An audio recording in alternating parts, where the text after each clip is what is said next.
ان اللہ بالناس لرؤوف الرحیم، بے شک اللہ اپنے بندوں پر بڑا ہی مہربان اور نہایت ہی رحم کرنے والا رؤوف اور رحیم ہے، بڑا مہربان ہے، کرم فرماتا ہے۔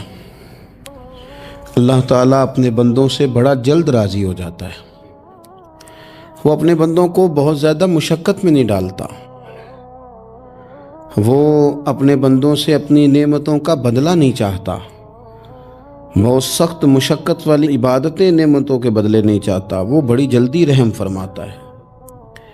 ماں پیار کرتی ہے اپنے بچے سے، لیکن وہ ناراض بھی ہو جاتی ہے بعض چیزوں پہ، بعض معاملات اس کا دل بھی دکھاتے ہیں، بعض جگہ وہ رو کے یہ بھی کہتی ہے کہ تو نے میری محبت کا کوئی نتیجہ نہیں مجھے دیا، میری ساری کمائی تو نے ضائع کر دی۔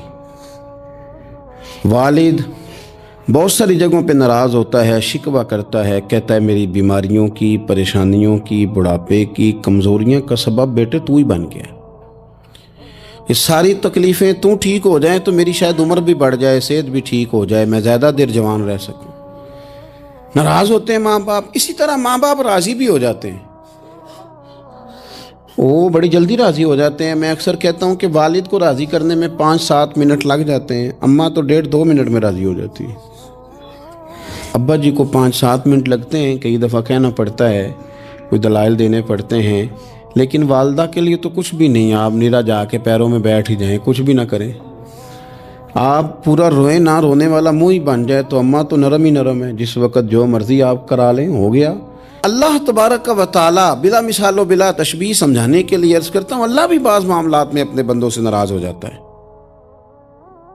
وہ کہتا ہے میں تکبر کرنے والوں کو پسند نہیں کرتا، وہ کہتا ہے فسادی پسند نہیں ہے، وہ فرماتا ہے کہ راہوں میں کجی کرنے والے پسند نہیں ہیں، وہ فرماتا ہے کہ بدعہدیاں کرو گے تو میں صبح قیامت تم سے سوالات کروں گا۔ اللہ تبارک و تعالیٰ بہت ساری چیزوں کو ناپسند کرتا ہے، ناراض ہو جاتا ہے، بلکہ نبی پاک صلی اللہ تعالیٰ علیہ وسلم نے فرمایا تم بات کرتے کرتے کوئی ایسا جملہ بول دیتے ہو کہ رب اتنا ناراض ہوتا ہے کہ تمہیں پتہ بھی نہیں ہوتا، تمہارے لیے جہنم کا فیصلہ کر دیتا ہے۔ اس لیے پہلے تولو پھر بولو، خود اپنے لفظوں کی تو تم پہرے داری کرو نا کہ میں کیا کہہ رہا ہوں۔ کوئی ایسا جملہ، کوئی ایسی بات وارث شاہ مان کری نہ وارثاں دا، کوئی ایسی بات نہ تمہاری زبان سے نکلے۔ اور حضور یہ بھی فرماتے ہیں کہ اس کا دوسرا پہلو بھی ہے، بعض اوقات تم بات کرتے ایسا جملہ کہتے ہو وہ اتنا راضی ہوتا ہے کہ تمہارے لیے جنت کا فیصلہ فرما دیتا۔ مسلمان کو اب یہ حکم ہے، اس ساری گفتگو کا نتیجہ یہ ہے کہ وہ اپنے جذبات پر، خیالات پر، نگاہوں پر، زبان پر، کانوں پر تھوڑی توجہ دے، بے لگام نہ بنے، بے ترتیب نہ بنے، جو طبیعت میں آئے کر نہ گزرے، تھوڑا سا نہ سوچے سمجھے اور تھوڑا سنبھل کے چلے، کبھی ان کاموں کی طرف نہ جائے جن سے رب ناراض ہو جاتا ہے، ان کاموں کی طرف بڑھے جن سے اللہ راضی ہوتا ہے۔ میرے نبی پاک صلی اللہ تعالیٰ علیہ وآلہ وسلم نے ارشاد فرمایا، بعض احادیث میں لفظ یہ ہیں کہ اللہ اپنے بندوں کو دیکھ کے مسکراتا ہے جو اس کی شان کے لائق ہے۔ جس ترتیب سے ہم مسکراتے ہیں، جس ترتیب سے ہم روتے ہیں، جس ترتیب سے ہم کسی بات کا اظہار تشکر کرتے ہیں، خدا ان باتوں سے پاک ہے۔ اب بہت ساری حدیثوں میں آیا کہ وہ مسکراتا ہے، تو کیا مطلب ہے مسکرانے کا؟ تو علماء تفسیر نے لکھا ہے مسکرانے کا مطلب یہ ہے کہ وہ بڑا ہی راضی ہوتا ہے اپنے بندے سے، بڑا راضی ہوتا ہے، یہ مطلب ہے۔ ایک تو مسکرانے کا مطلب یہ کہ وہ بڑا راضی ہو گیا، وہ مسکرا دیا اپنے بندے پہ، اور ایک اس کا معنی خود نبی پاک صلی اللہ تعالیٰ علیہ وسلم نے بیان فرمایا۔ مسند امام احمد بن حنبل میں حدیث ہے، حضور سید عالم علیہ السلام سے صحابہ نے پوچھا یا رسول اللہ شہید تو بڑے لوگ ہوتے ہیں، شہیدوں میں افضل کون ہے؟ تو اللہ کے حبیب علیہ السلام فرمانے لگے وہ والا بندہ جو ڈٹ گیا تھا کافروں کے مقابلے میں، وہ ہلا نہیں، پوری طرح ڈٹ کے جو لڑا وہ شہداء میں افضل ہے۔ حضور فرماتے ہیں وہ جنت کے بالا خانوں میں سیر کرے گا اور رب اسے دیکھ کے مسکرائے گا، رب اسے دیکھ کے مسکرائے گا، اللہ تعالیٰ مسکراتا ہے اسے دیکھ کے، اور اگلے جملے میں حضور نے وضاحت کر دی، فرمایا جب رب دنیا میں کسی پر مسکراتا ہے نا تو اس کا معنی یہ ہے کہ قیامت میں پھر اللہ اسے حساب کوئی نہیں لے گا۔ جس پر اللہ دنیا میں مسکرا دیا اس سے کوئی حساب، تو وہ کام ڈھونڈنے چاہیے نا جس سے اللہ مسکرائے۔ ویسے کبھی ہم ایسا کرتے ہیں کہ نہیں کہ کسی کو راضی کیا جائے؟ یہ کام ہم کرتے ہیں کہ ہماری کمپنی کا جو سربراہ ہے وہ ہم سے راضی رہے، جس ادارے میں ہم پڑھاتے ہیں اس ادارے کا بڑا ہم سے راضی رہے۔ یہ کرتے ہیں ہم، اس کے لیے کچھ نہ کچھ ہیلے بہانے ہم کرتے ہیں۔ برادری، قبیلہ، علاقہ، بستی، لوگ کسی طریقے سے ہمارے ساتھ مطمئن رہیں، کرتے ہیں نا یہ سارے کام۔ اس میں تھوڑی مشکل بھی ہمیں آتی ہے لیکن کرتے ہیں، کیا کریں۔ گھر میں بھی کئی دفعہ ایسا ماحول بنانا پڑتا ہے۔ چلیں ایک اور میٹھی مثال دیتے ہیں، زیادہ سمجھ میں آئے گی۔ چھوٹا بچہ خوش رہے، آپ اس کے لیے محنت نہیں کرتے؟ وہ چھوٹا ہے، اس کو خوش کرنا فرض ہے ابا پہ، لیکن وہ کہتا ہے کہ میں نے موٹر سائیکل لینا ہے۔ چھوٹا ہے، چلا ہی نہیں پائے گا، تو ابا پھر اسے راضی کرتا ہے، کہتا ہے بیٹے چھوٹا سائیکل لے لے، چل میں تجھے اڑانے والا جہاز لے دیتا ہوں۔ مقصود کیا ہے کہ اس کو ناراض نہیں کرنا، یہ روئے نہ، اس کا دل نہ ٹوٹے۔ ہو یارو سنو نا میں کیا کہہ رہا ہوں، اگر چھوٹے بچے کے لیے وہ چیزیں ڈھونڈتے ہو، میرے ابا جی نا اپنے نواسے کے لیے کھلونا لے کے آئے تو بچہ بڑا ہی کھیلا، تو ابا جی کہنے لگے لو پیسے پورے ہو گئے میرے۔ بچے کو پسند بڑا ہے نا، پیسے پورے کر چھڑے نے، دیکھو نا جی کتنا اس کو راضی ہوا ہے۔ تو انسان کیا کرتا ہے کہ کوشش کرتا ہے، چھوٹا بچہ بھی ناراض نہ ہو تو وہ چیزیں وہ ڈھونڈتا ہے کہ اس کو کیا پسند ہے، چاکلیٹ لے جاؤں، فلاں چیز لے جاؤں، آئس کریم لے جاؤں۔ تو ایک بچے کے لیے، گھر کے لیے، سربراہ کے لیے اتنی محنت کرتے ہو، تو وہ کام بھی ہمیں ڈھونڈ کے تلاش کرنے چاہیے نا جس سے رب راضی ہوتا ہے، اللہ راضی ہوتا ہے۔ بتاؤں وہ کون کون سے کام ہیں؟ نبی کریم صلی اللہ تعالیٰ علیہ وسلم نے ارشاد فرمایا 3 لوگ ہیں جنہیں دیکھ کے رب مسکراتا ہے۔ یا رسول اللہ صلی اللہ علیہ وسلم وہ کون کون سے؟ تو محبوب فرمانے لگے ایک وہ بندہ ساری مخلوق سوئی ہے، آدھی رات ہے، رات کا پچھلا پہر ہے، اس نے اٹھ کے وضو کر لیا، مصلی پہ کھڑا ہو گیا خدا کی یاد میں، فرمایا اسے دیکھ کے رب مسکراتا ہے جو اس کی شان کے لائق ہے۔ مسکراتا ہے اللہ۔ یہ تو سونے کا ٹائم تھا، یہ تو گہری نیند آنے کا وقت تھا، رات کا پچھلا پہر۔ رات پوے تے بے درداں نو نیند پیاری آوے، تے درد منداں نو یاد سجن دی ستیاں وی آن جگاوے۔ اور ساون کی کالی راتوں میں جب بوندا باندی ہوتی ہے، وہ راتوں کو اٹھ اٹھ روتے ہیں جب خلقت ساری سوتی ہے۔ اللہ مسکراتا ہے۔ اور سننا میرے بھائی، میرے نبی پاک صلی اللہ تعالیٰ علیہ وسلم فرماتے ہیں جب مسلمان نماز کے لیے صفیں بناتے ہیں نا، ترتیب لگ رہی ہوتی ہے، اب اللہ کی بارگاہ میں کھڑے ہوں گے، قیام کریں گے، رکوع کریں گے، سجود کریں گے، فرمایا جب مومن صفیں بناتے ہیں تو رب دیکھ کے مسکراتا ہے، مسکراتا ہے۔ کمال ہو گئے عروج بندگی کا، جب بندے کو دیکھ کے رب مسکرائے۔ خدا بندے سے خود پوچھے بتا تیری رضا کیا ہے، مسکراتا ہے۔ اور میرے نبی پاک علیہ السلام فرماتے ہیں جب مجاہد جہاد کے لیے صفیں سیدھی کرتے ہیں، آج تو یہ رب کے نام پہ مرنے ہی آ گئے، یہ صفوں میں کھڑے ہوں گے، ترتیب سے لڑیں گے، ترتیب سے گلا کاٹیں گے کافروں کا یا شہادت لیں گے۔ فرمایا جب جہاد کے لوگ صفیں بناتے ہیں تو رب انہیں دیکھ کے مسکراتا ہے۔ کتنے نصیبوں والا وہ بندہ ہے جسے دیکھ کے مسکرا دیا۔ او یار کبھی تیرا بیٹا تیرے سامنے مسکرائے نا چھوٹا تو تیرا دل باغ باغ ہو جاتا ہے۔ تیری ماں بیمار کسی ایک دن صحیح طرح ہنس پڑے تو طبیعت خوش ہو جاتی۔ مجھے بتاؤ نا جس کا رب بھی اسے دیکھ کے ہنس پڑے، جو اس کی شان کے لائق ہے، کیا اس بندے کے نصیبیں ہیں، کیا اس کے مقدر ہیں۔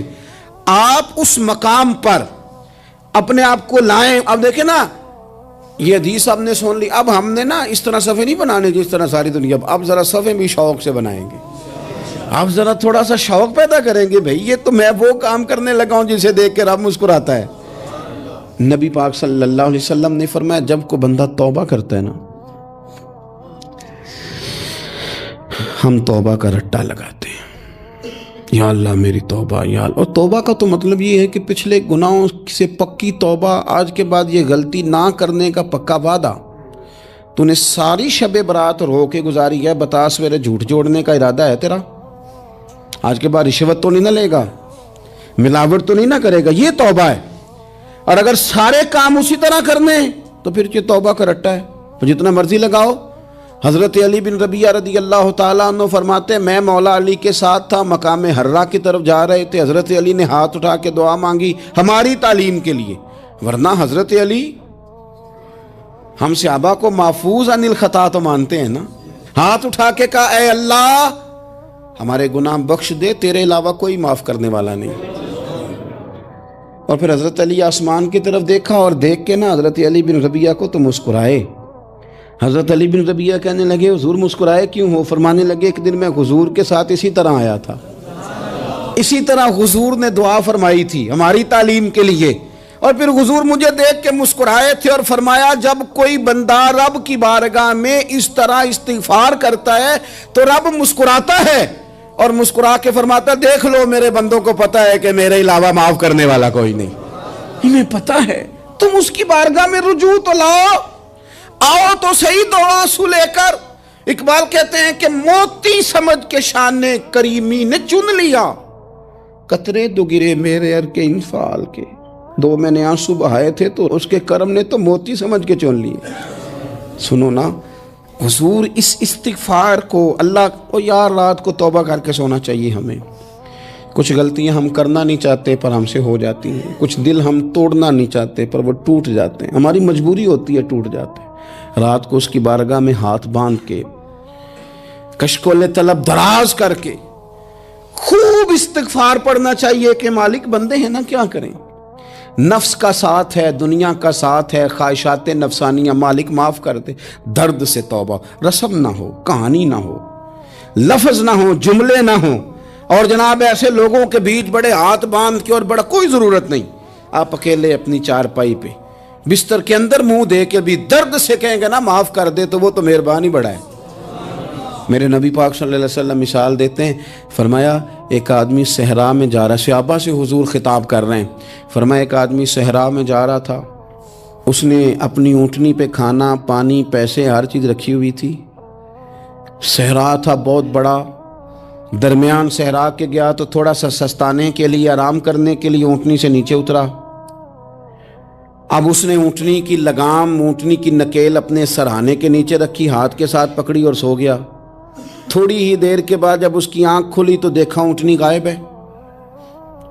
صحرا میں وہ پیدل نہ آگے جا سکتا ہے نہ پیچھے جا سکتا ہے، نہ دائیں نہ بائیں، کھانے کو روٹی نہیں، پینے کو پانی کا قطرہ نہیں، تھوڑا ادھر بھاگا ادھر بھاگا، تھک گیا۔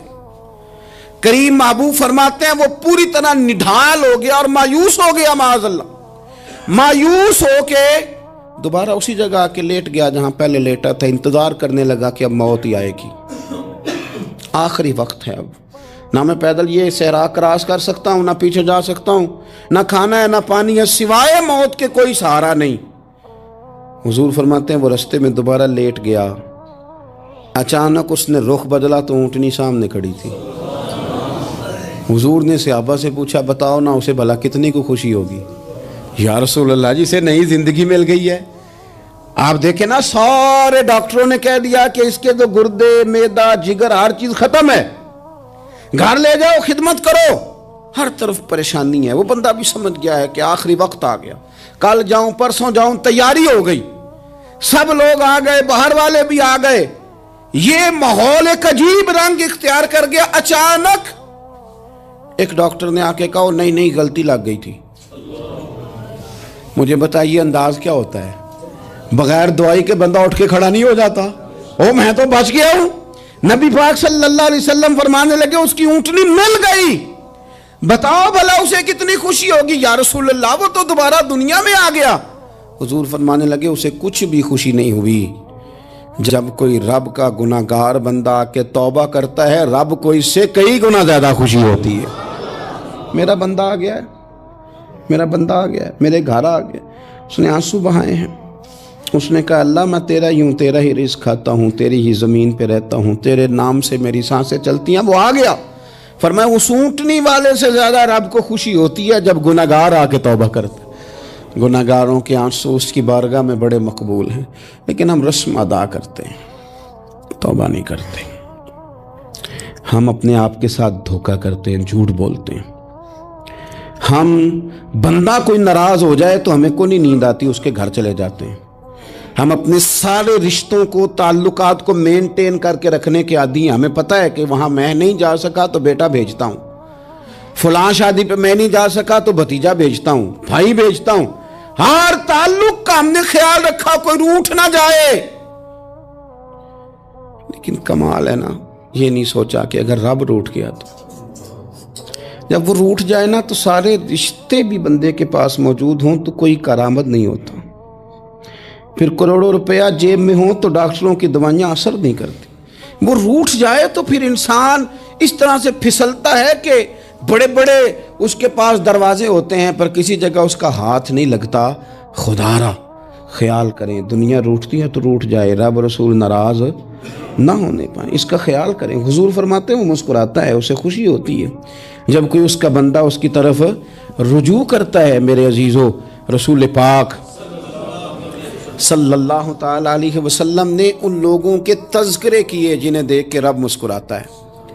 ہم نا گناہگاروں پر بھی فتویٰ دینے میں جلدی کرتے ہیں اور نیکی پر بشارت دینے میں بھی جلدی کرتے ہیں, حالانکہ یہ ہماری ذمہ داری نہیں. پتہ نہیں اللہ تعالیٰ کس کو کب توفیق توبہ دے کے اپنے قریب کر لے, لیکن بڑی جلدی ہے, بڑی جلدی فتویٰ دینے میں. اور یہ فتویٰ صرف مفتیوں کا نہیں رہ گیا, یہ میری طرح کے, آپ کی طرح کے ڈھیروں لوگ ہیں جنہوں نے جیبوں میں فتوے ڈالے ہوئے. بھئی آپ نے کیوں ذمہ داری لے لی ہے جنت میں داخل کرنے کی اور نکالنے کی؟ یہ تو میرے رب کریم کا کرم ہے, وہ جس کو چاہے جب چاہے جتنا چاہے عطا کرے. لیکن کچھ لوگ نا بڑے پکے ہو گئے ہیں کہ شاید جو میں سوچ رہا ہوں وہی درست ہے. کبھی کبھی کچھ چیزیں عجیب بھی ہوتی ہیں, لہذا خدا کی رحمت پر بھروسہ کر کے بات کرنی چاہیے, اپنی مرضی کے فتوے نہیں داغنے چاہیے. وہ دیکھو جی فلانا بندہ یوں کر رہا ہے, آپ کو پتہ ہی نہیں پوری بات کا, آپ کو علم ہی نہیں پوری بات کا. حضرت بہاءاللہ نقشبند بخاری رحمت اللہ علیہ فرماتے ہیں میں حج کرنے گیا تو وہاں میں نے ایک آدمی کو کروڑوں کا کاروبار کرتے دیکھا تو میرے دل میں خیال ہے یہاں بھی اللہ اللہ کرنی چاہیے تھی, دنیا داری کر رہا ہے. لیکن فرماتے ہیں حج سے فارغ ہوئے تو میں نے دیکھا وہی بندہ سارا کچھ رب کی بارگاہ میں خیرات کر رہا ہے, اور سینکڑوں غریب حاجی ہیں جن کو پورے خرچے دے رہا ہے. تو میں نے وہی اپنی سوچ سے توبہ کی کہ میں کہاں تھا. بڑی جلدی کھڑے نہ ہو جائیں. حضرت حسن بصری رحمت اللہ تعالیٰ علیہ ارشاد فرماتے ہیں کہ میں دریا کے کنارے گیا تو وہاں میں نے ایک شخص کو دیکھا, وہ اپنی ایک خاتون کی گود میں سر رکھ کے بیٹھا اور قریب ایک بوتل بھی پڑی ہے. میرے دل میں معاذ اللہ خیال آیا کہ دیکھو کس انداز میں ایک عورت کے ساتھ یہ ہے اور پاس بوتل بھی پڑی ہے, جانے شراب ہے. کہتے میں سوچ ہی رہا تھا کہ اچانک ایک کشتی آ رہی تھی دریا میں, وہ ہچکو لے کھائے, کشتی میں 4-5 لوگ تھے, وہ دریا میں ڈوبنے لگے. وہ آدمی تیزی سے اٹھا, دریا میں چھلانگ لگائی, پہلے ایک کو نکالا, پھر دوسرا نکالا, پھر تیسرا نکالا. ایک بندہ رہ گیا, کہنے لگا حضور مجھے تو آپ نے گناہگار سمجھا ہے, میں تو بڑے غلط انداز میں یہاں بیٹھا ہوں, آپ نے جو سوچا چلیں گے چوتھا بندہ آپ نکالنا ہے. کریں نا یہ کام, کریں نا یہ کام. بڑے بھولے بھالے بڑے اللہ والے, ریاض آپ کو بس ہم ہی جانتے ہیں. اتنی جلدی فتویٰ. حضرت حسن بصری فرماتے ہیں میں پشیمان ہوا, میں نے کہا مجھے تیرنا نہیں آتا, تو دیر نہ کر چوتھا ڈوب نہ جائے. کرتے اس نے چھلانگ لگائی, چوتھا بھی نکال لایا اور کہنے لگا حضرت آپ نے جلدی کی سوچنے میں, یہ بی بی میری ماں ہے اور یہ سرکے کی بوتل ہے. ہم ماں بیٹے کا یہ مشغلہ ہے کہ یہ وہ جگہ ہے جہاں آ کے لوگ مسافر اترتے ہیں, اور یہاں سے کسی کا گھر 100 میل ہے, کسی کا 200 میل ہے. ہم صبح سرکہ کھجوریں روٹیاں لے کے یہاں آتے ہیں, مسافروں کی نوکری کرتے ہیں, کوئی پریشان ہو تو مدد کرتے ہیں. حضرت خواجہ حسن بصری فرماتے ہیں میں نے معافی مانگی, ان سے بھی مانگی, رب سے بھی مانگی. انہوں نے مانگ لی نا بزرگ تھے, پر ہم کو نہیں تیار مانگنے کو. ہم ہر وقت بدگمانیاں, وہ فلانے جرم کرتا تھا, میں اسے اب کیسے نیک مان لوں. بھئی اب وہ نمازی ہے, خدا کے گھر آتا جاتا ہے, اب اللہ کی بارگاہ میں حاضر ہوتا ہے. جب رب نے معاف کر دیا تو بھی سوچ بدل جا. سنیں حضور کیا فرماتے ہیں.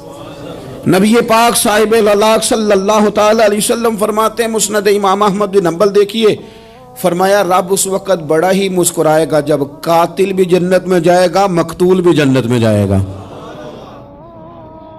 یا رسول اللہ مقتول تو گیا، یہ قاتل کیسے چلا گیا؟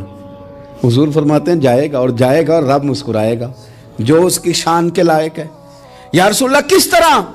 تو نبی پاک صلی اللہ علیہ وسلم فرمانے لگے اس نے ایک مومن کو قتل کیا تھا، وہ شہید ہو کے جنت میں چلا گیا، اب اللہ نے بعد میں اسے توبہ کی توفیق دے دی۔ پہلے اس نے کلمہ پڑھا، پھر یہ میدان میں اترا، کافروں سے لڑا، یہ شہید ہوا، رب نے اسے بھی جنت دے دی۔ قاتل بھی جنت میں، مقتول بھی جنت میں، اور بات اتنی انوکھی ہے کہ رب دیکھ کے مسکرا رہا ہے جو اس کی شان کے لائق ہے۔ ہم جلدی میں ہیں، ہم انتظار نہیں کر رہے کہ شاید توبہ کر جائے، ہم انتظار نہیں کر رہے، لیکن میرے عزیز اتنی جلدی نہ کریں۔ سوچوں کا صاف ہونا، ذہنوں کا پاک ہونا، اور لوگوں کے بارے میں گمان کا اچھا ہونا۔ آپ کسی نفسیات کے ڈاکٹر کے پاس چلے جائیں، اسے کہیں ٹینشن بڑی ہے، میں ان کے مضامین پڑھتا رہتا ہوں، وہ سب سے پہلا سبق آپ کو یہ پڑھائیں گے کہ اچھا سوچا کریں۔ اچھا سوچنے سے بندہ تندرست رہتا ہے۔ کس سے بندہ تندرست رہتا ہے؟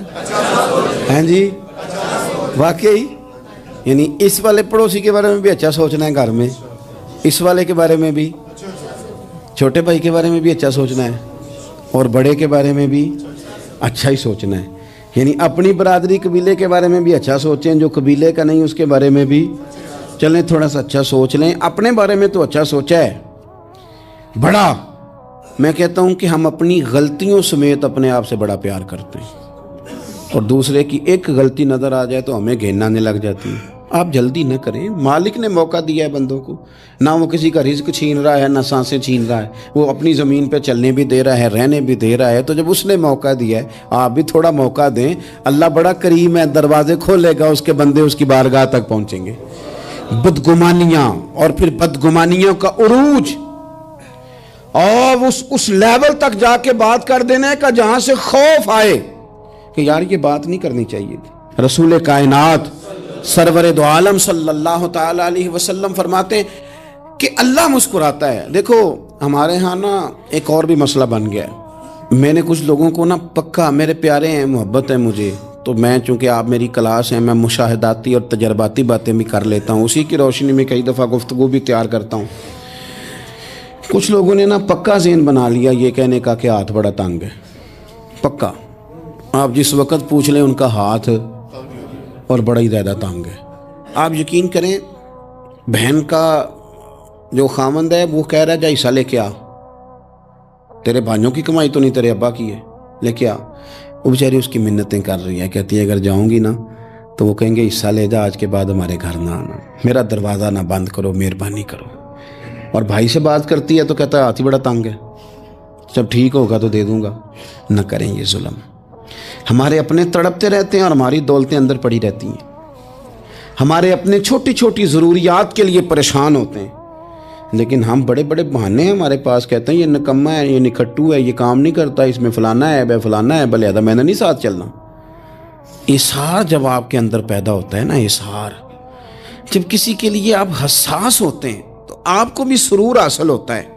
نہ کریں یہ کام کہ آپ کو اللہ نے وسعت دی اور ہر وقت آپ ہاتھ تانگ ہونے کا رونا رو رہے ہیں، ہر وقت آپ یہ کہہ رہے ہیں میں بڑی آزمائش میں ہوں، جب خدا نے آپ پہ نہیں ڈالی تو اتنے جھوٹ بولنا صرف اس لیے کہ میرے پیسے بچ جائیں، صرف اس لیے کہانی سنانا کہ حالات میرے بڑے خراب ہیں کہ کوئی بندہ میرے سے کوئی تھوڑا بہت قرض نہ مانگ لے۔ سنو، نبی پاک صلی اللہ علیہ وسلم کے پاس مہمان آ گیا، بخاری مسلم ہے، حضور نے ازواج مطہرات کے گھروں میں پیغام بھیجا کچھ چیز ہے ضیافت کے لیے؟ یا رسول اللہ کچھ بھی نہیں، یہ دو جہاں کے شاہ ہیں اور پاس کچھ رکھتے نہیں، دو جہاں کی نعمتیں ہیں ان کے خالی ہاتھ میں۔ یا رسول اللہ کوئی چیز بھی نہیں۔ حضور نے صحابہ کے مجمع پہ نظر ڈالی، یا رسول اللہ صلی اللہ علیہ وسلم حکم ہو، تو حضور فرمانے لگے تم میں سے کوئی بندہ ہے جو اسے گھر لے جائے روٹی کھلائے؟ ایک صحابی اٹھے فوراً، حضور میں لے کے جاتا ہوں کھانا کھلاتا ہوں، فرماتے ہیں میرے گھر میں صرف بچوں کا کھانا تھا، یہ نہیں کہ فریزر بھرا ہوا ہے نعمتوں سے، صرف بچوں کا کھانا، یہ نہیں کہ کسی کو دیکھ کے اپنی ہنڈیا پہ برتن دے لیا، صرف بچوں کا کھانا۔ کہتے ہیں گھر گیا، بیوی سے کہا کیا کیفیت ہے؟ کہنے لگی بچوں کی روٹی ہے۔ میں نے کہا بچے سلا دے، صبح ناشتہ کر لیں گے. تو کہنے لگی آپ کیا کھائیں گے؟ تو میں نے کہا نہ میں کھاؤں گا نہ تو کھائے گی، مہمان جو نبی پاک کا ہے. کہا اچھا. اب ذرا تجویز دیکھو میاں بیوی کی سوجھی آپس میں. کہتے ہیں کھانا لگا دینا کیونکہ ایک آدھ بندے کا کھانا ہے. اپنی غربتوں کا ہر جگہ اظہار کرنا، رونا رونا. یہ دیکھو غربت کیسے چھپائی جا رہی. اس کو کہا نہیں کہ چل تو تھوڑا رحم کھا، تو آیا ہے تو تھوڑا رحم کھا، یہ نہیں کہا. کہا اٹھ کے نا تو کھانا رکھنا اور اٹھ کے نا چراغ ٹھیک کرنے کے بہانے بجھا دینا. ہم دنیا والوں کے سامنے کیوں اپنے دکھ بیان کریں؟ ہم جو کہیں گے رب رسول کی بارگاہ میں کہیں گے. تو نا چراغ ٹھیک کرنے کے بہانے. اہلیہ اٹھی، کھانا دینے کے بعد چراغ ٹھیک کرنے کے بہانے بجھا دیا. خامد بھی ہاتھ چلاتے رہے، بیوی کبھی برتن رکھتی کبھی اٹھاتی، پتہ چلے کہ کھانا کھا رہے ہیں. کھانا کھایا جا رہا ہے. کہتے ہیں مہمان پیٹ بھر کے کھانا کھا گیا. یہ کام ہوا رات کے اندھیرے میں. اس وقت ہوا جب چراغ بھی بند تھا. اس وقت ہوا جب کوئی دیکھنے والا نہیں تھا، کسی پڑوسی کو بھی خبر نہیں تھی. فرماتے ہیں صبح کے اجالے میں اس مہمان کو لے کے مسجد نبوی میں نے قدم رکھا تو نبی کریم نے فرمایا رات جو تم نے کام کیا ہے نا اسے دیکھ کے میرا رب بڑا مسکرایا ہے. اللہ بڑا مسکرایا ہے. اللہ تر دامنی پہ شیخ ہماری نہ جائیے، ہم دامن نہ چھوڑ دیں تو فرشتے وضو کریں. یہ شان ہے صحابہ کی. نبی کریم علیہ السلام نے فرمایا رب رات مسکرایا تیرا یہ انداز دیکھ کے، اور اس نے قرآن نازل کیا وَيُؤْثِرُونَ عَلَىٰ أَنفُسِهِمْ وَلَوْ كَانَ بِهِمْ خَصَاصَةٌ. کچھ لوگ وہ ہیں جنہیں بڑی بھی ضرورت ہو تو دوسروں پر اثار کر دیتے ہیں، قربانی دے دیتے ہیں. رب مسکرایا ہے. اندر پیسے رکھے ہوئے ہیں، اندر پیسے رکھے ہوئے ہیں، اور بہن آ کے منت کر رہی ہے کہ بھائی حالات بڑے خراب ہیں، تھوڑی سی مہربانی کر. تو کہتے ہیں بہن پردہ ہی ہے بس. کیسے بتاؤں تجھے حالات، تجھے کیا بتاؤں کام کتنی مشکل سے چلتا ہے. یہ پردہ یہ بس. بہرحال اگر تو نے کہا ہے نا 50,000 تو میں زیادہ نہیں کو 20 کو دے دوں گا تجھے، وہ بھی خاصی نیکی کر کے، وہ بھی بتا سکھا کے. رات اماں پہ علیحدہ سے احسان چڑھاؤں گا، ابا پہ علیحدہ سے چڑھاؤں گا کہ تمہاری بیٹی کے ساتھ تعاون کر رہا ہوں. سارے علاقے کو ویسے ہی بتاؤں گا. اور وہ غریبنی بیچاری 20,000 لے کے گھر گئی ہے، پھر سفارشیں کر رہی ہے کہ مہربانی کرو. میں نے ایسے بھی دیکھے ہیں جو پہلے بیوی کو پکڑاتے ہیں تو دے، اس لیے کہ پھر وزیر اعظم تو ڈنڈا نکال لے گا تو بڑا مشکل ہو جائے گا پھر گھر میں رہنا، لہذا وہ یہ تو آگے لگ. یہ کیا لہجہ ہے آپ کا؟ یہ تو کسی کو بھی دیں تو چھپا کے دینے کا حکم ہے. کسی کو بھی دیں تو ہمیں حکم یہ ہے کہ سیدھے ہاتھ سے دینا ہے، الٹے کو خبر. اور یہ جو بالکل ہی اپنے ہیں ان پر تو پردہ پوشی آپ کے لیے ویسے ہی ضرورت تھی. میرے عزیز رب مسکراتا ہے. میرے نبی پاک علیہ السلام نے یہ اعمال ہمیں بتائے جن پر اللہ مسکراتا ہے، خوش ہوتا ہے. اور بعض لوگوں کو حضور نے نامینیٹ کیا. حضرت سعد بن معاذ رضی اللہ تعالیٰ عنہ عظیم صحابی تھے. یہ وہ خوبصورت صحابیاں جن کے جنازے کو کندھا میرے نبی پاک نے عطا فرمایا. حضور نے کندھا عطا فرمایا. کمال ہو گئی. نرخ بازار محبت کا انوکھا ہی ہو گیا. خود خریداروں میں شامل آ کے مولا ہو گیا. حضور نے کندھا دیا. حضرت سعد بن معاذ رضی اللہ تعالیٰ عنہ کا جب جنازہ اٹھا ان کی والدہ رو پڑی، بڑے درد سے روئی. ماں تھی نا. ان کی آواز جب حضور تک گئی تو نبی پاک نے فرمایا آنسوؤں کو روک لے، آواز کو کم کر لے. تیرے بیٹے کی تو جب روح پرواز ہوئی ہے تو رب مسکرایا ہے. جس کے آنے پہ رب راضی ہو مسکرا دے جو اس کی شان کے لائق ہے. یہ تو وہ لوگ ہیں کہ جن کے جانے پر نا رب، وہ کسی نے کہا تھا کہ میرے مرنے پہ ہر سو شور مچ جائے گا، دیکھو گے میرے مرنے پہ ہر سو شور، تمہیں پتہ چل جائے گا جب ہم جائیں گے. میرے مرنے پہ ہر سو شور مچ جائے گا، دیکھو گے. اور کہنے الوداع سرکار خود تشریف لائیں گے. اور درویش کہنے لگے بات مرندے مکھڑا میرا ہو جاوے جے تازہ، پھر سمجھ لینا محبوب میرے نے آن پڑے ہے جنازہ. اور عاشق کا جنازہ ہے ذرا دھوم سے نکلے اور محبوب کی گلیوں سے ذرا گھوم کے نکلے.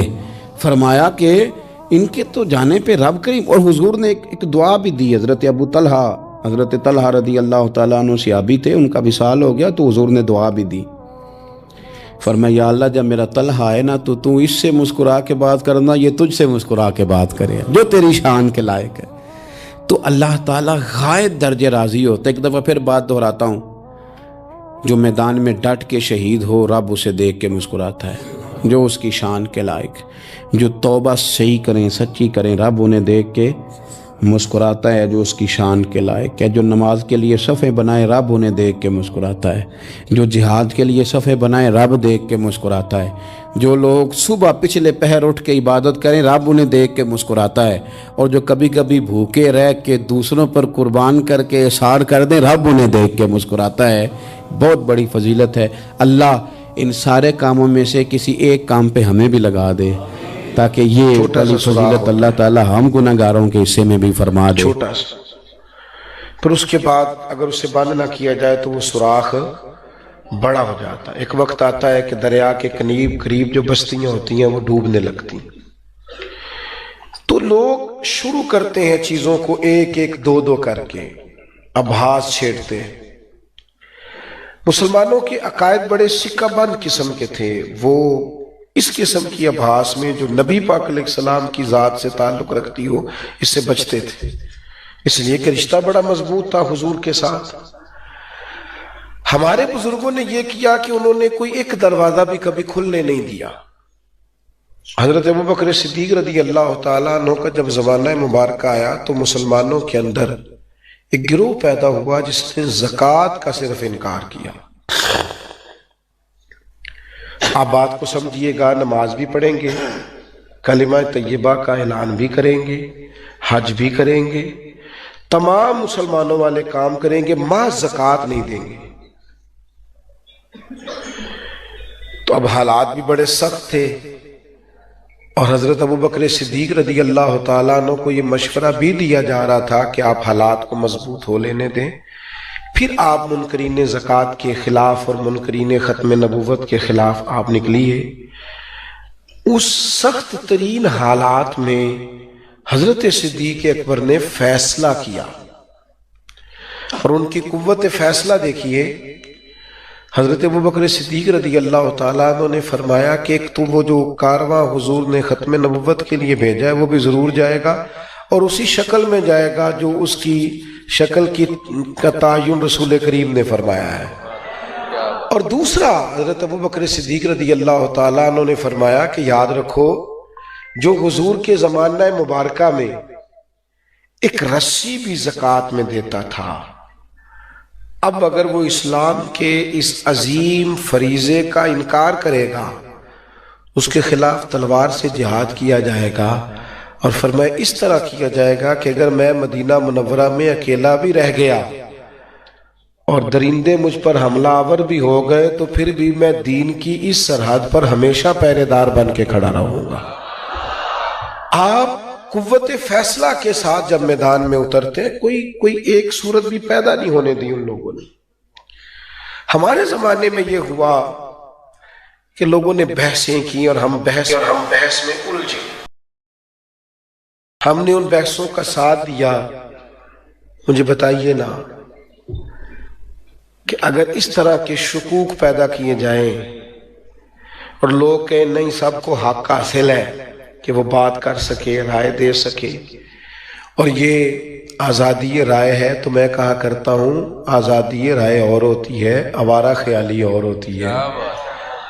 آپ آوارہ خیالی کو آزادی رائے کا نام نہیں دے سکتے، آپ غلط چیزوں کو پرموٹ کر رہے ہیں۔ مسئلہ ختم نبوت امت کا طے شدہ مسئلہ ہے، اس میں کوئی دوسری رائے نہیں کہ نبی کریم علیہ السلام اللہ کے آخری نبی ہیں۔ اس پر قرآن مجید کی آیات بڑی واضح، اس پر احادیث مبارکہ میں بار بار سرکار کا بیان کرنا، نبی پاک علیہ السلام کا جگہ جگہ، اور جہاں بھی حضور نے کوئی بات چھیڑی، کوئی ایسی بات حضور نے بیان کی تو اللہ کے محبوب نے اگر کوئی معنی کوئی مفہوم پیدا ہو سکتا تھا تو فوری طور پہ حضور نے دروازہ بند کیا۔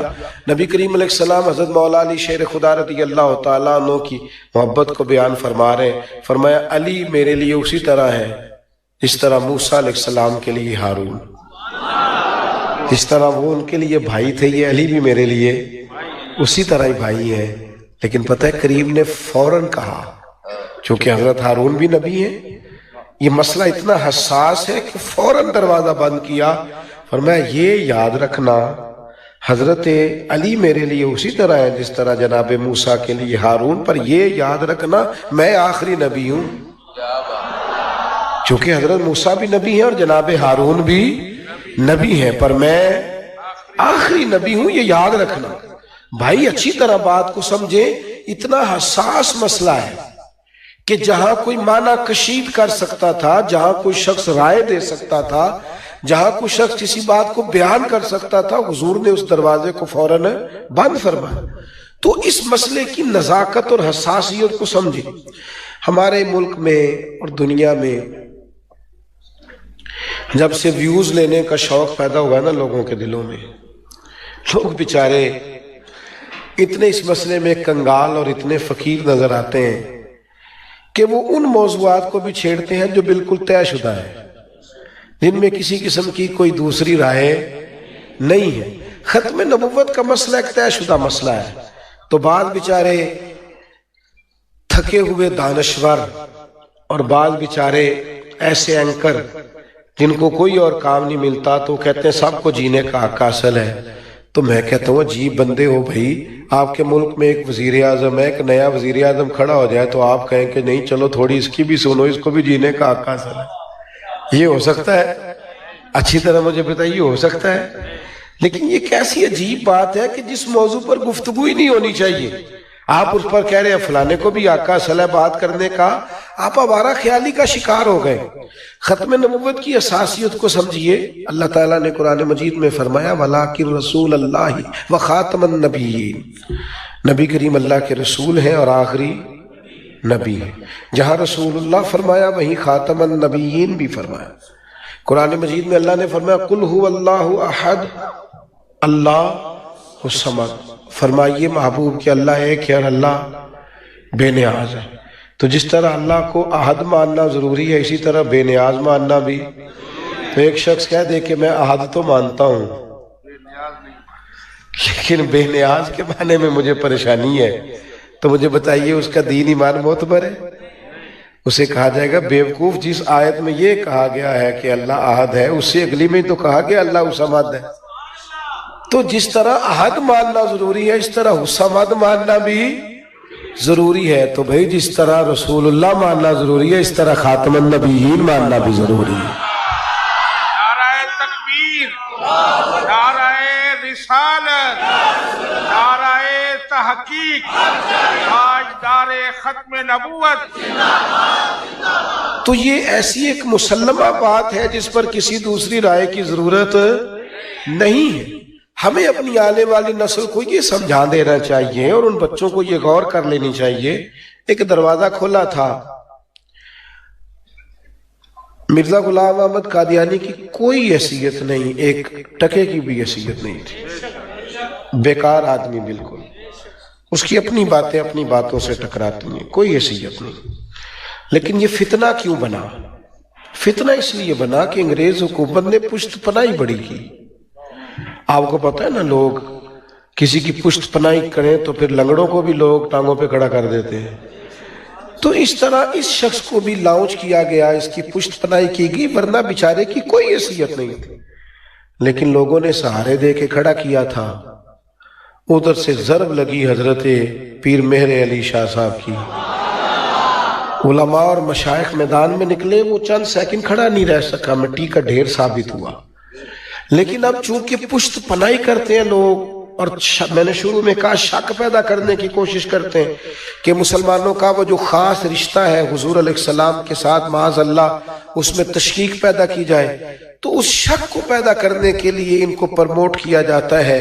کبھی کوئی غیر مسلم ریاست انسانی حقوق کے نام پر، کبھی کوئی ان کو سپورٹ کرتی ہے، اور یہ غیروں کی سپورٹ پر تھوڑا بہت کسی وقت سر کھڑا کرتے ہیں، ورنہ ان بیچاروں کی کوئی حیثیت نہیں ہے، کسی قسم کی نہیں ہے، اور کسی حوالے سے نہیں ہے، کسی لحاظ سے نہیں۔ تو یہ مسلمہ عقیدہ ہے، مسلمانوں کو چاہیے اپنے رشتے کو مضبوط رکھے نبی پاک کے ساتھ، اور کچھ باتیں ایسی ہیں جو سننی نہیں چاہیے، جن پر غور میں ہمارا حق نہیں بنتا ہم سنیں، اس لیے کہ وقت ضائع کرنے والی بات ہے۔ میں نے کہا اللہ احد ہے اور اللہ الصمد ہے۔ اب کوئی شخص کہے الصمد کے معنی میں آپ کو تشریحات دیتا تو ہم کہیں گے جیسے ہم احد مانتے ہیں نا، ویسے اللہ الصمد بھی مانتے ہیں، ہمیں اس میں کسی تشریح کی ضرورت ہے؟ تو جیسے رسول اللہ مانتے ہیں ویسے خاتم النبیین مانتے ہیں، اس پر کسی بحث کی ضرورت ہے؟ ہاں چند ایک تقاضے ہیں مسئلہ ختم نبوت کے، انہیں اچھی طرح سمجھ لیں۔ جب آپ نے کہا نبی پاک علیہ السلام اللہ کے آخری نبی ہیں تو کچھ تقاضے ہیں۔ حضور آخری نبی ہے تو نبی پاک کا لایا ہوا دین بھی آخری دین ہے، اب کوئی نیا دین نہیں آئے گا، اب کوئی نئی تہذیب، اب حضور نے چیزیں بند کر دی، اب غیر مشروط فرما برداری کرنی ہے نبی پاک کی۔ حضور جو فرما دیں اور جیسے فرما دیں، غیر مشروط غلامی صرف نبی کریم کی ہے، باقی پیر صاحب کی، استاد صاحب کی، والد صاحب کی فرما برداری مشروط ہوتی ہے۔ شریعت کے دائرے میں حکم دیں گے تو مانا جائے گا، شریعت سے باہر دیں گے تو نہیں مانا جائے گا۔ اب مسلمانوں کو کوئی اور رستہ نہیں دیکھنا، اب یہ رویہ نہیں ہونا چاہیے کہ ٹی وی پہ رات جو نیا سٹائل دیکھا سویرے وہ اپنا لیا، ہمیں کو تھوڑا سا ادھار نہیں کہیں سے لینا، ہمیں ہر چیز ہمارے رسول نے عطا فرمائی ہے۔ حضور آخری نبی ہے تو نبی پاک نے تو ہمیں بالوں کی مانگ نکالنے کا طریقہ بھی بتایا، پگڑی اور دستار باندھنے کا طریقہ بھی بتایا۔ حضور نے فرمایا یہودی بغیر ٹوپی کے دستار باندھتے ہیں، تم نے ٹوپی پہ باندھنی ہے، ان کی مخالفت کرنی ہے۔ تو جو دین یہاں تک بات بتائے اس کے ماننے والوں کو پھر ادھر ادھر جانے کی ضرورت ہے۔ اپنی سنت اور شریعت کا پھریرا پوری طور پر تھامے۔ آپ ویسے اچھے لگ رہے ہو تو لوگ آپ سے کہیں گے کتنے پیارے لگ رہے ہو، داڑھی کے ساتھ اچھے لگیں تو یہ نہیں کہیں گے پیارے لگ رہے ہو، کہیں گے کتنا نورانی چہرہ ہے۔ آپ سنت اور شریعت کا لحاظ جب کرتے ہیں اور آپ یہ سمجھتے ہیں کہ حضور آخری نبی ہیں تو اب یہ شریعت آخری شریعت، اب اس پر عمل کریں اور مضبوطی کے ساتھ کریں۔ دوسرا تقاضا مسئلہ ختم نبوت کا یہ اچھی طرح سمجھ لیں کہ حضور علیہ السلام آخری نبی ہیں اور حضور کے بعد کوئی پیغمبر نہیں آئے گا تبلیغ دین کے لیے۔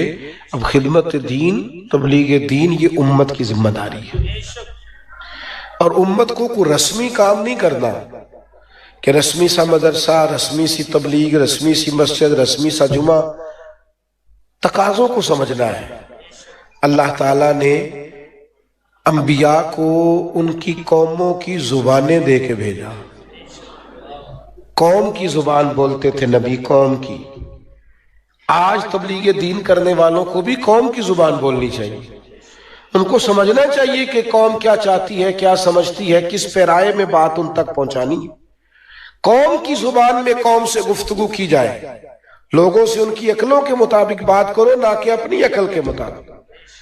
آپ کو جدید ترین تقاضے اختیار کرنے ہیں۔ مسجد کا ماحول اتنا شستہ ہو، اتنا شاندار ہو۔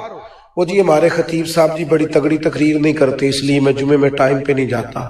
میرا مشورہ ہے آپ ٹائم پہ جانا شروع کریں، انشاءاللہ تقریر اچھی ہونی لگ جائے گی۔ جب آپ جاتے ہی آخری 10 منٹ میں ہیں صاحب تو پھر آپ کے 10 منٹ کے لیے تو مواد تیار ہوتا ہے، تو آپ وقت پہ جائیں۔ کبھی کبھی آپ تقاضا کریں کہ حضرت میرا دل کرتا ہے فلاں آیت پر کچھ گفتگو کر دیں، سیرت کا فلاں پہلو بیان کر دیں، تو چیزیں بہتر ہو جائیں گی۔ تو جدید ترین تقاضے، مدارس کی بھی عمدگی، اس کے طلباء کا بھی احساس مضبوط ہونا چاہیے، طاقتور ہوں بچے۔ وہ ایک دوست ایک دفعہ مجھے آ کے کہنے لگے، بڑی پرانی بات ہے، سادے سے بندے تھے، وہ کہنے لگے کہ وہ مدرسے کے بچے فلانے پھٹے پہ بیٹھ کے تو برگر کھا رہے تھے۔ میں کہا ویسے جائز ہے کھانا؟ کہنے لگے ہاں۔ میں نے کہا آپ کے بچے کھاتے ہیں؟ کہنے لگے ہاں۔ تو میں نے کہا ان کو بھی کھانے دو، کیا حرج ہے؟ آپ بات کو سمجھے، اتنا دبا دیا جاتا ہے ان بیچاروں کو، اتنا دبا دیا جاتا ہے۔ وہ چھوٹا سا ڈونر آ جاتا ہے تو ان بچوں کو پریشان کیا جاتا ہے۔ وہ چھوڑ دیں، آپ ان کو آزاد کریں، آپ ان کو نہ لائیں سامنے، ان کی خودداری کو بیدار ہونے دیں۔ گلا تو گھونٹ دیا اہل مدرسہ نے تیرا، اب کہاں سے آئے گی صدا لا الہ الا اللہ؟ ان کو جینے دو، ان کو بات کرنے دو، ان کو ہوش مند ہونے دو۔ میں اپنے ادارے سے نکل رہا تھا تو قریب ڈھیر سارے میرج حال ہیں، تو ایک دور کے حال کے ایک صاحب آ گئے، تو پہلے نکلنے کا انداز ہی ان کا ٹھیک نہیں تھا، چابیاں لہراتے ہوئے گاڑی سے نکلے، تو مجھے کہنے لگے کہ وہ ایک بارات آئی تھی تو کھانا کچھ بچ گیا تو ہم نے مزدوروں میں بانٹا، پھر بھی بچ گیا ہے، تو آپ لے آئے، طلباء کھا لیں گے۔ تو میں نے اسے کہا کہ آج کے بعد آپ ادارے کے ارد گرد نظر نہ آئے مجھے، اسی اپنی بال کے سیکنے، خبردار آپ دکھائی دیے تو یہ کیا سٹائل ہوا، جو بچ گیا تو وہ بچے کھائیں گے۔ یا رسول اللہ، حق کیا تو آپ یہ نہ کریں، تشریف رکھیں، اللہ آپ کو جزائے خیر برکت بیٹھے، تقاضوں کو سمجھیں، استحصال نہیں کریں۔ تیسری گزارش مسئلہ ختم نبوت میں، میں بھی سن رہا تھا بات تو میرا دل خوش ہو رہا تھا، جو سوال ہمارے بچوں کے ذہنوں میں بعد میں پیدا ہونے ان کے جواب پہلے کیوں نہ دیں؟ ہم اس طرح کیوں نہ کریں کہ کچھ چھوٹے چھوٹے کورسز ہم اپنے بچوں کو پہلے سے کرائیں، مسئلہ ختم نبوت انہیں پہلے سے یاد ہو، انہیں پہلے سے پتا ہو کہ ہم نے بات کا جواب کیا دینا ہے۔ وہ بعد میں جب بیچارے کسی کے ہتھے چڑھ جاتے ہیں، جب ان کو کوئی گمراہ کر دیتا ہے، کبھی کو رافضی لے جاتا ہے، کبھی کو خارجی لے جاتا ہے، کبھی کو معاذ اللہ قادیانی کان بھرتا ہے، پھر آپ کو خیال آتا ہے، تو بچوں کو سوال کرنے دیں، ان کو بات کرنے دیں، آپ پہلے سے ان کو سمجھائیں، ان کو قائل کریں، ان کو وہ ساری چیزیں پہلے سے پڑھائیں۔